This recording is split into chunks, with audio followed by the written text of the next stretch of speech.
నమస్తే అన్న. బైబిల్లో జ్ఞానం యొక్క నిర్వచనం ఏమిటి? అసలు జ్ఞానం గురించి ఎక్కడైనా ఉందా? హిందూ మత గ్రంథాలలో అయితే జ్ఞానం గురించినటువంటి వివరణ బహు స్పష్టంగా ఉన్నది అని సెలవిస్తున్నారు. మేము చెప్పే ఈ మాటలు మీకు అర్థం కాకపోవచ్చు, కానీ అనేకులు దేవుడి యొక్క స్వభావమును వెతకే జిజ్ఞాసువులకు తప్పకుండా ఈ మా మెసేజ్ అవసరం పడుతుంది. ఎందుకు దేవుని యొక్క స్వభావమును మానవుడు వెతకాలి అంటే, మానవుడు మాధవుడిగా రూపాంతరం అవ్వడకే ఈ జన్మంలోకి వచ్చాడు కనుక ఇది మానవుడి యొక్క సహజ స్థితి. దైవమును కనుగొనడంలో సహజ స్థితి కలిగి ఉన్నాడు మానవుడు. ఓకే, ఇంతకు జ్ఞానం గురించినటువంటి విషయాన్ని బైబిల్ పరిశీలనగా ఎక్కడ చెప్తుందో చూద్దాము. కొరింథీయులకు రాసినటువంటి మొదటి పత్రికలో 24వ వచనంలో, పిలువబడిన వారికే క్రీస్తు దేవుని శక్తియు దేవుని జ్ఞానమునై ఉన్నాడు అని స్పష్టంగా ఉంటుంది. అవును, మీ గ్రంథంలో రాసుకుంటే సరిపోతుందా? దాన్ని మేమెట్లా అంగీకరిస్తాము అని మీరు అనొచ్చనా? అయితే ఇట్టి వారి కోసమే దేవుడు అనేకులను వాడుకున్నాడు. మన ఋషులు, యోగులు రాసినటువంటి ఒక గ్రంథము ఒక యోగి ఆత్మకథ. ఒకసారి చూడండి, ఒక యోగి ఆత్మకథ. ఈ గ్రంథంలో నుంచి మన యోగులు మాట్లాడుకున్నటువంటి, చర్చించుకున్నటువంటి ఒక విషయాన్ని ఇప్పుడు ఏ విధంగా క్రీస్తు దేవుని జ్ఞానం అయ్యున్నాడు, శక్తి అయ్యున్నాడు అని చెప్తుందో వీరి యొక్క మాటల నుంచి మనం విందాము. ఏమని చెప్తుందంటే, అధ్యాయం 32వ అధ్యాయము, పేజీ నెంబర్ 368వ పేజీ. ఎవరైనా దీన్ని తీసి చూడొచ్చు. 368వ పేజీ. యేసు తనను దేవుని కుమారుడిగా చెప్పుకున్నాడు. దేవుని కుమారుడంటే మనిషిలో ఉన్న కూటస్థ చైతన్యము లేదా దివ్య చైతన్యము. ఏమన్నా క్రిస్టియన్లు చెప్తే మనం విన్నాం కదా, ఏదోలే వాళ్ళు గొర్రెలు అంటారు. యోగులు చెప్తున్నారు ఇక్కడ. హిమాలయాలలో ఉండి తపస్సు చేసుకున్నటువంటి యోగులే స్వయంగా బైబిల్ గురించి, క్రీస్తు గురించినటువంటి చర్చ జరుగుతున్నది. ఆ బుక్కులో నుంచే నేను మాట్లాడుతున్నాను. క్రీస్తు ఎవరంట? మానవుడిలో ఉన్న కూటస్థ చైతన్యము లేదా దివ్య చైతన్యము అని సెలవిస్తున్నది. ఓకేనా అన్న? దీనికి బైబిల్లో ఇదే 2వ అధ్యాయంలో ఇంకా వివరణ కొనసాగింపు ఏముందంటే, పరిపూర్ణులైన వారి మధ్య జ్ఞానమును బోధిస్తున్నాము. అది ఈ లోక జ్ఞానము కాదు, నిరర్ధకమైపోవచ్చున్నటువంటి ఈ లోకాధికారుల జ్ఞానము కాదు, కానీ దేవుని జ్ఞానము మర్మమైనట్టుగా బోధించుతున్నాము. ఈ జ్ఞానము మరుగయ్యుండెను. జగదుత్పత్తికి ముందుగానే దీనిని దేవుడు మన మహిమ నిమిత్తము నియమించెను. అంటే జ్ఞానం ఎక్కడ ఉంది? నా లోపలే ఉంది. అది ఏ ధర్మశాస్త్రము, అది ఏ వాక్యము, అది ఏ ఆజ్ఞ అయ్యున్నది. ఆ ఆజ్ఞను నేను ప్రేమించినప్పుడు, ఆ ఆజ్ఞను నేను గైకొన్నప్పుడు, అప్పుడు నా మనస్సుకు సహస్రారమున ఆశ్రయం దొరుకుతుంది. సహస్రారము అంటే పరమపురుషుడు, సహస్రారము అంటే ఆచార్యుడు, సహస్రారము అంటే 3 గుణాలకు, గుణ స్వభావాలకు అవతల ఉన్నటువంటి తురీయ స్థితిని కలిగినటువంటి శాశ్వతమైనటువంటి వాడు. అనగా గుణాతీతము, నాశనరహితము అయినటువంటి జీవుడు ఎవరైతే ఉన్నాడో వాడే ఆ సహస్రారము. అది ఏ కూటస్థ చైతన్యము లేదా దివ్య చైతన్యము. అక్కడ నా మనసుకు ఆశ్రయం దొరుకుతుంది.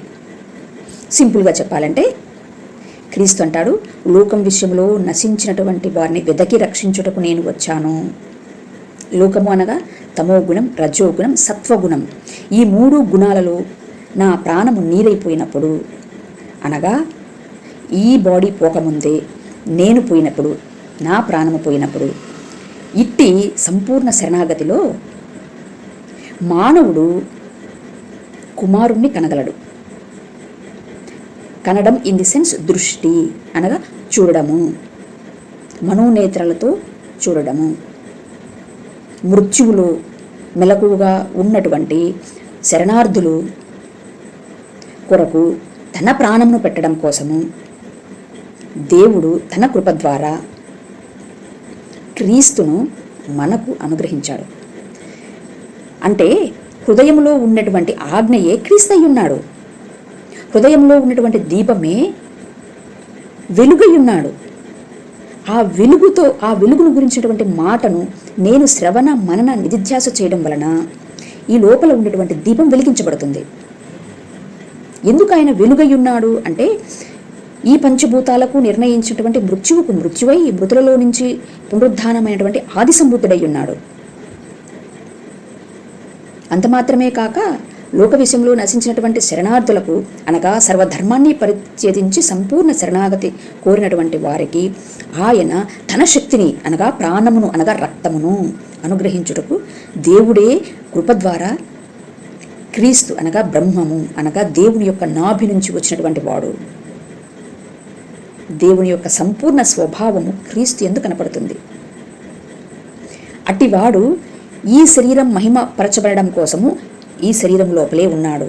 ఆజ్ఞ రూపముగా, వాక్యము రూపముగా, మనస్సాక్షి రూపముగా, జ్ఞానము రూపముగా, అదే రమణ మహర్షులు చెప్పేటువంటి నేను అనేటువంటి తత్వం. ఏం సార్, అర్థమైందా? అర్థం కాదు, మీకైతే అర్థం కాదు. ఎప్పుడైతే సంపూర్ణ శరణాగతి కోరి నాది అనగా ఈ 3 గుణాలను పోగొట్టుకుని నేను నిలబడగలుగుతాను అంటే మృత్యువులో నేను మెలకువగా ఉంటాను, అప్పుడు ఆ నేనుకు వస్త్రమే క్రీస్తు, ఆ నేనుకు శక్తియే క్రీస్తు, ఆ నేనుకు ఆశ్రయమే క్రీస్తు, ఆ నేనుకు జీవమే క్రీస్తు. అందుకోసమే యోబు అధ్యాయంలో 28:28లో యెహోవాయందు భయభక్తులే జ్ఞానమనియు దుష్టత్వమును విడుచుటయే వివేకమనియు ఆయన నరులకు సెలవిచ్చును. ఏం సార్, జ్ఞానము అనగా ఏమి అనరు కదా, నిర్వచనము. భయభక్తులు మీరంటారు, దేవుడి యందు భయభక్తులు ఎందుకు, మీ బైబిల్ అల్లా చెప్పింది అని అంటున్నారు. భయము నా ఒంటికి ఉండాలి సార్, భక్తి నా మనసుకు ఉండాలి. ఆ భయభక్తులే నన్ను ఆజ్ఞయందు విశ్రమించడానికి సహాయం చేస్తుంది. దుష్టత్వము అనగా తమో రజో సత్వ గుణాలయందు నా మనస్సు ఉండకుండా దాన్ని వదిలిపెట్టి తమో రజో సత్వ గుణాలను దాటి తురియ స్థితిలో ఉన్నటువంటి పరమపురుషుని యొక్క ఉపాధిని ఆశ్రయముగా చేసుకోవడమే దుష్టత్వమును వదలడము. అది నరులకు సెలవిచ్చినటువంటి విషయము. అయితే జ్ఞానము నివాసము కట్టుకుని దానికి 7 స్తంభములు చిక్కుకొని ఉన్నది. సామెతలు 9:1. జ్ఞానము నివాసము కట్టుకొని 7 స్తంభములు చెక్కుకొని ఉన్నది. నా లోపల ఉన్నటువంటి చైతన్యము, నా లోపల మర్మమై ఉన్నటువంటి ఆజ్ఞ లేదా వాక్యము, మూలాధారం నుంచి సహస్రారం వరకు 7 చక్రాలను కలిగినటువంటి భౌతిక ప్రకృతిని కలిగి ఉన్నది. అంత మాత్రమే కాదు, ఈ భౌతిక ప్రకృతిని పడద్రోసి ఏది నా లోపల ఉన్నటువంటి జ్ఞానము లేదా వాక్యము లేదా క్రీస్తు లేదా దీపము లేదా ఆజ్ఞ యుక్త కాలమున ఈ పంచభూతాలను పడద్రోసి మహిమ ప్రకృతిని వస్త్రముగా చేసుకుంటుంది. అందుకే జ్ఞానమును నేను చాతుర్యమును నాకు నివాసముగా చేసుకుని ఉన్నాను. ఆయన యొక్క నివాసం పంచభూతాలకు కాదు సార్, ఆయన యొక్క నివాసము పంచభూతాలకు నిర్ణయించినటువంటి మృత్యువును జయించి మహిమ దేహమునకు పునరుద్ధరింపబడినటువంటి ఆది సంభూతుడు ఆయన. అనగా మహిమ దేహమును ఓం చేసుకున్నటువంటి మొట్టమొదటి పురుషుడు ఆయన. ఆయన జ్ఞానము యొక్క నివాసము చాతుర్యము అనగా వివేచన అనగా పరిశుద్ధ దేవుని గురించినటువంటి తెలివి అనగా అనుభవము. అందుకే మనకు భగవద్గీత 9వ అధ్యాయము 2వ శ్లోకం చెప్తుంది, దేవుని యొక్క స్వభావము జ్ఞాన విజ్ఞానం అయ్యున్న ధర్మం యొక్క పరిపూర్ణ స్థితి అయ్యున్నది. అంత సులభం కాదు సార్ మీకు అర్థం కావడం. మనోనేత్రాలు వెలిగింపబడిన వాడికి బైబిల్ అర్థమవుతుంది, భగవద్గీత అర్థమవుతుంది. ఏ మత గ్రంథాల పట్ల వివక్ష ఉండదు. ఎందుకు వివక్ష ఉండదు అంటే ఆయా పరిస్థితులను బట్టి ఆయా కాలాలలో దేవుని యొక్క స్వభావమును గురుతెరుగుటకు. ఏంటి సార్ గురుతెరగడం అంటే? మనసుతో కనాలి, కంటితో, ఈ చక్షువులకి కనపరాదు, మనోనేత్రాలతో. పెద్దలు ఇండికేషన్ల రూపంలో, ఉపమాన రూపంలో చెప్పి ఉన్నారు, గ్రహించే శక్తిని మనకి ఇచ్చి ఉన్నారు.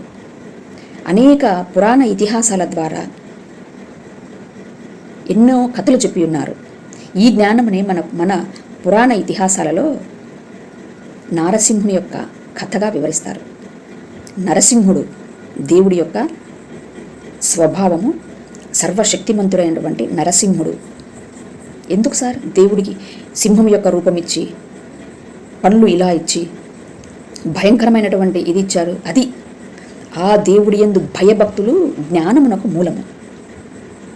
ఆ భయం లోపల మర్మమయ్యున్నటువంటి జ్ఞానము మేలుకున్నప్పుడు అప్పుడు తెలుస్తుంది భయం ఏంటో, దేవుడి యందు భయం ఏంటో అప్పుడు తెలుస్తుంది సార్. అప్పటి వరకు నీ లోపల ఉన్నటువంటి ఈశ్వరుడు అనగా జ్ఞానమే, అనగా వాక్యమే, అనగా దీపమే, అనగా ఆజ్ఞయే.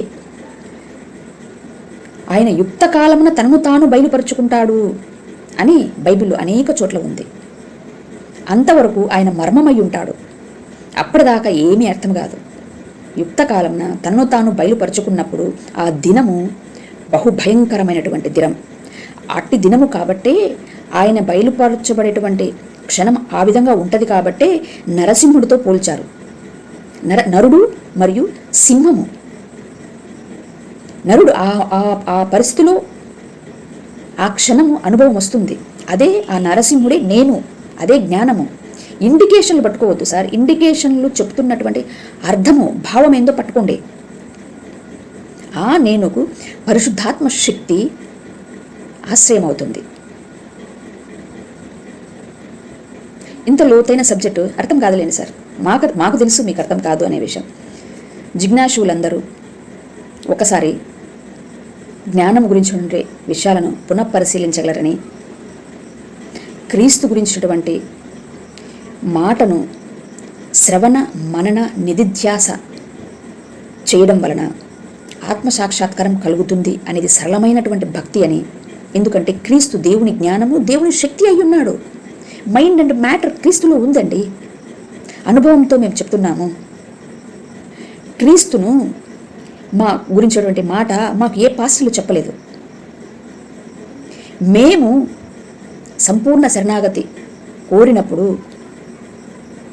మాలో కుండలిని శక్తి అవేకన్ అయినప్పుడు, మాకు మరణఛాయలో ఉన్నటువంటి మాకు క్రీస్తు దర్శనమయ్యాడు. కాబట్టి క్రీస్తు గురించినటువంటి మాటను వినడం వలన విశ్వాసము ద్వారా ఆ యొక్క కృపను మీరు పొందుకోగలరని, ఆత్మప్రత్యక్షతను మీరు పొందుకోగలరని, అది సరళమైనటువంటి భక్తి అని భగవద్గీత 9వ అధ్యాయం 2వ శ్లోకంలో జ్ఞాన విజ్ఞానం అయ్యున్నటువంటి ధర్మం యొక్క పరిపూర్ణ స్థితి అయినటువంటి ఈ భక్తి సరళమైనటువంటి భక్తి అని సెలవిస్తుంది.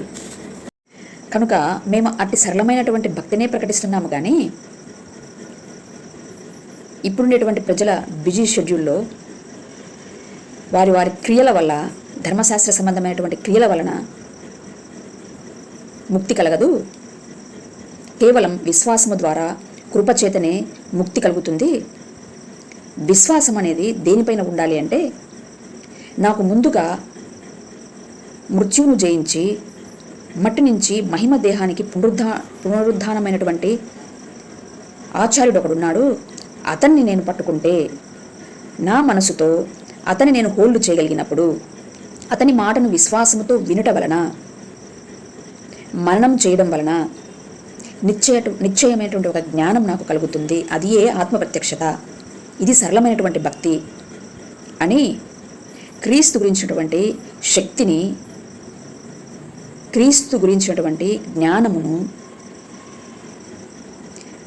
క్రీస్తు గురించినటువంటి పరిశుద్ధతను, ఆయన ఏ రకముగా సకల మానవ కోటికి సత్యము, మార్గము, జీవమవుతున్నాడో తెలియచెప్తున్నాము. మనోనేత్రాలు వెలిగింపబడితేనే క్రీస్తు అర్థమవుతాడు. అంత మాత్రాన ఎవరో కొంతమంది పాస్టర్లు, అనుభవ జ్ఞానం లేనటువంటి వారు హిందూ మత గ్రంథాలను దూషిస్తున్నారని చెప్పేసి మనం బైబిల్ని దూషించడం కాదు. కానీ మీరు పరిశుద్ధాత్మ శక్తిని పొందుకున్నట్లయితే ఆయా గ్రంథాల్లో ఉన్నటువంటి మంచిని తీసుకోమని సవినయంగా ప్రార్థిస్తున్నాము. ఇరుపక్షాల వారికి థ్యాంక్ యూ, నమస్తే.